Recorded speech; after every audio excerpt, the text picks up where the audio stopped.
Good morning. Today we are going to talk about poop. I talk about this all the time in the office, and some people get a little squirrely. Other people are very open about it, and they're like, oh, yeah, let's talk about it.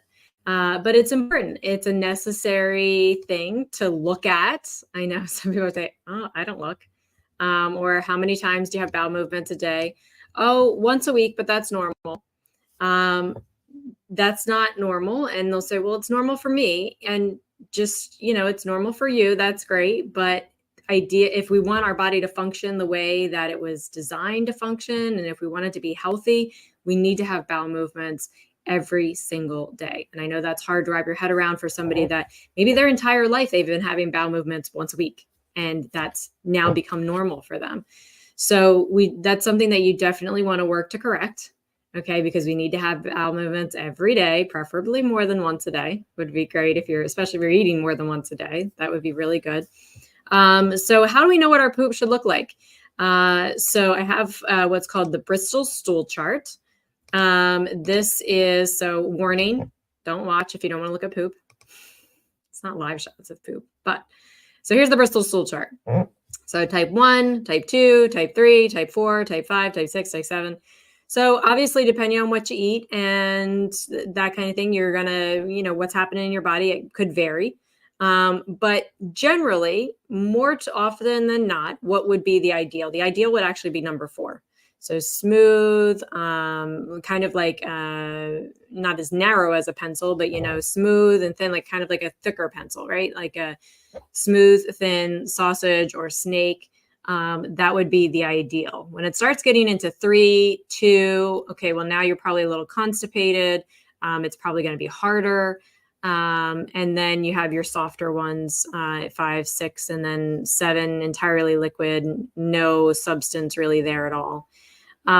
So what happens? What are some other things to look at besides the size, the shape? Well, the color is really important. See how these pictures are all a nice, rich brown color? That's what color your poop should be. If it's not, and it's more like a tan color or a clay color, or let's say it starts to get lighter, then that's something that you definitely want to be aware of. Okay. Bile is what gives our stool that brown color. So when there's an issue with that process, then our stool will become lighter in color. If you've had your gallbladder removed, you might see that happen more frequently than someone that still has a gallbladder. If you have a gallbladder, but it's just not working very well, then you might see that happen often, or if there's some type of obstruction, that kind of thing.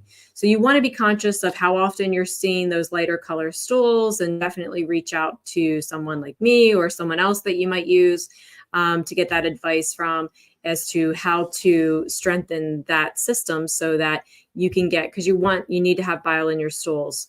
So another thing that can happen sometimes is it can be very sticky and messy. So that can be telling you that mucosal lining isn't as healthy as we would like it to be. Okra is a great thing for that. So eating, if you've ever cooked okra or eaten okra, you notice it's like a greasier food. It's really great for this area. And so incorporating more okra, there's a supplement that Standard Process makes called okra pepsin. And that's a good one to supplement in those cases. But you do want to get to the bottom of, if it's happening often, or is it just the one-off where it was something situational that happened. But these are the things that you don't really think about. You just think, oh, it is what it is, and we kind of discard it. But that can be important information, especially if you have colon health concerns like I do. It runs in my family. So colon health is always really super important to me.